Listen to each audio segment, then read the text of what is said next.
अस्सलामुअलैकुम व्यूअर्स।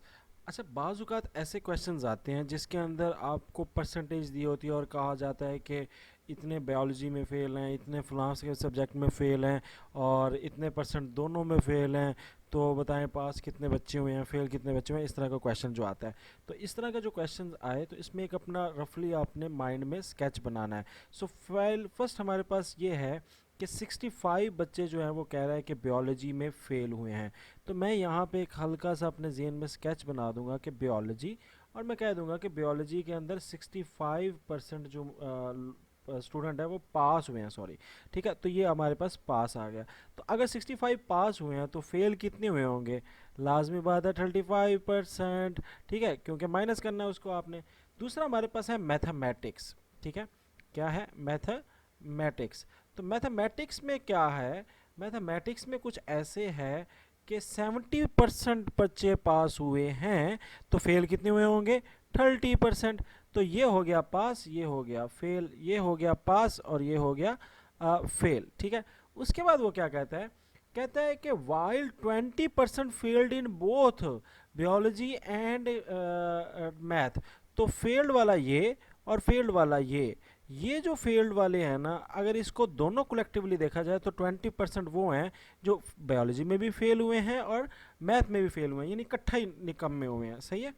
तो यहाँ पर हमें बात एक और इन्फॉर्मेशन मिल गई कि ये कौन से हो गए फेल? ये फेल वाले हैं। और कौन से फेल वाले हैं? बोथ में फेल वाले हैं। ठीक है, जो दोनों में फेल हुए हैं इकट्ठे। कहता है if 40 candidates passed in both subject. अब हमारे पास बोथ फेल का तो पता लग गया 20% है, मगर बोथ पास का हमारे पास कोई परसेंटेज नहीं है कि बोथ पास्ड कितने हुए हैं। वो तो तब पता लगेगा ना जब बोथ फेल्ड और इंडिविजुअल फेल वाले भी पता लग जाएगा। देखिए ना कितने आपके पास केस होते हैं, ये एक होते हैं बोथ में जो फेल हैं, ठीक है, और एक होंगे जो बोथ में पास होंगे, यानी दोनों सब्जेक्ट में क्या होंगे? पास होंगे। और कुछ लोग होंगे जो ओनली मैथ में फेल होंगे, और कुछ जो होंगे वो होंगे ओनली बायो में फेल होंगे। तो हमारे पास अभी तक जो है वो बोथ फेल की परसेंटेज है और बोथ पास की हमारे पास क्या है? कैंडिडेट्स हैं। ठीक है, परसेंटेज नहीं है, क्या हैं? कैंडिडेट्स हैं कि टोटल 440 बच्चे जो हैं वो बोथ पास में हैं। तो ये हमारे पास जो है वो वैल्यू है, परसेंट नहीं है। तो ये हमारे पास फिलहाल डाटा है। पूछा क्या उसने? उसने पूछा है कि टोटल नंबर कितने हैं, टोटल स्टूडेंट्स कितने हैं। तो ये टोटल स्टूडेंट आपसे यहाँ पे वो पूछ रहा है कि टोटल स्टूडेंट्स कितने हैं। तो ये एक क्वेश्चन का हो गया स्केच। अब हम इसको सॉल्व करेंगे। देखिए, हमारे पास परसेंटेजेस ही को हमने लेके चलना है और बोथ पास्ड वाली परसेंटेज हमें मालूम करनी है। बेसिकली इसकी परसेंटेज हमने मालूम कर ली तो हमें टोटल नंबर बहुत आसानी से पता लग जाएगा, क्योंकि इसकी हमें वैल्यू दी हुई है। बोथ पास की हमें वैल्यू दी हुई है, बाकी सबकी हमें परसेंटेजेस दी हुई है। तो इसकी परसेंट निकाल लेंगे तो उस परसेंट से इस वैल्यू और इस परसेंट की वजह से आप टोटल नंबर निकाल सकते हैं। वो मैं आपको बताता हूँ कैसे। सबसे पहले आपने निकालना है कि बोथ पास्ड वाले कितने हैं। अच्छा, बोथ फेल वाले आपको पता लग गए हैं कि 20 हैं, वो उसने गिवन है। ठीक है, बोथ फेल वाले कितने हैं। तो अब हम देखते हैं कि ओनली मैथ में फेल वाले कितने हैं। देखें, मैथ में फेल कितने हैं? 30%। और बोथ में फेल कितने हैं? 20।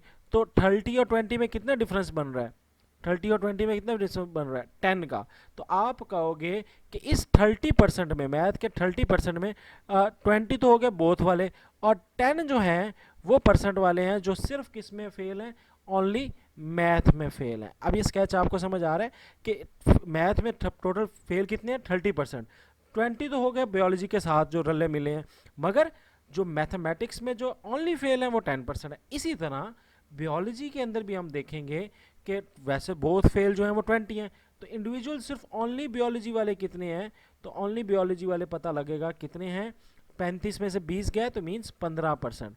तो 15% ये हैं। तो अब मुझे ओनली मैथ में जो फेल है उसका भी परसेंटेज पता लग गई, और ओनली बायो में जो फेल है उसकी परसेंटेज भी पता लग गई। अब पास्ट वाली की बोथ पास में कितने हैं, यानी दोनों में पास कितने हैं, तो वो कितने होंगे? तो टोटल परसेंटेज कितनी होती है? तो बोथ पास का बड़ा सिंपल सा आपके पास मेथड आ जाएगा। वो क्या है कि 100 में से आप माइनस कर दो क्या?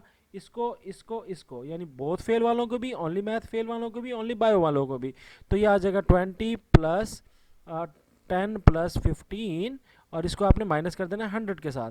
तो 100 के साथ माइनस करें, 20 plus 10 30, 30 plus 10 30 plus 15 45, so means के 55% जो लोग हैं वो बोथ पास हैं, और यही हमें परसेंट रिक्वायर थी। अब हमारा क्वेश्चन जो है वो इजीली क्या हो जाएगा, सॉल्व हो जाएगा, क्योंकि ये 55% हमें पता लग गया है कि बोथ पास है, और इसकी हमें वैल्यू भी दी हुई है। तो परसेंटेज का सिंपल फार्मूला क्या होता है, परसेंट निकालने के लिए हम क्या करते हैं, परसेंटेज निकालने के लिए हम क्या करते होते हैं, परसेंटेज के लिए हम रिक्वायर्ड नंबर ऊपर लिख देते हैं, ठीक है, मिसाल के तौर पे 440, और इसको डिवाइड किस पे करते हैं, टोटल नंबर पे। तो ऑब्टेन मार्क्स आपके ऊपर लिख देते हैं और उसको डिवाइड किससे कर देते हैं, टोटल नंबर से। यही फार्मूला होता है ना परसेंटेज का। तो अब हमें परसेंट तो गिवन है 55, ठीक है, और क्या चीज़ गिवन है, ऑब्टेन नंबर भी गिवन है 440, टोटल नंबर नहीं गिवन, तो टोटल नंबर को x कर लें। अब इसी को आप आगे सॉल्व कर लेंगे तो आपके पास आ जाएगा, तो x हमारा टोटल नंबर है, तो x ऊपर चला जाएगा, 440 डिवाइडेड बाय 55% नीचे आ जाएगा। परसेंट ख़त्म करने के लिए परसेंट को ऊपर ले जाएं, परसेंट ख़त्म करने के लिए 100 से ज़रब हो जाएगा, 440 डिवाइडेड बाय 55 मल्टीप्लाई बाय 100, तो ये सिंपल सा आ जाएगा। 5 के टेबल पे कटिंग हो रही है, यस, 5 वन ज़ा 5 11 ज़ा 55, और 4 11 ज़ा 44, ये 40 आ गया, 5 टाइम्स 1, और 40 कितने पे आता है, 8 पे, ठीक है, यस 8 पे, और 8 को जब 100 के साथ मल्टीप्लाई करेंगे तो ये आ जाएगा क्या, 800। तो ये हमारे पास जो परसेंटेज वाला फार्मूला था उसमें हमने बोथ पास की दोनों चीज़ें लगा के टोटल नंबर को उधर ले गए, और इस तरह इक्वेशन को शफल करके आपने टोटल नंबर ऑफ स्टूडेंट्स निकाले। तो टोटल नंबर ऑफ स्टूडेंट्स 18 है, और यही हमारा इस क्वेश्चन का क्या था, आंसर था। That's it.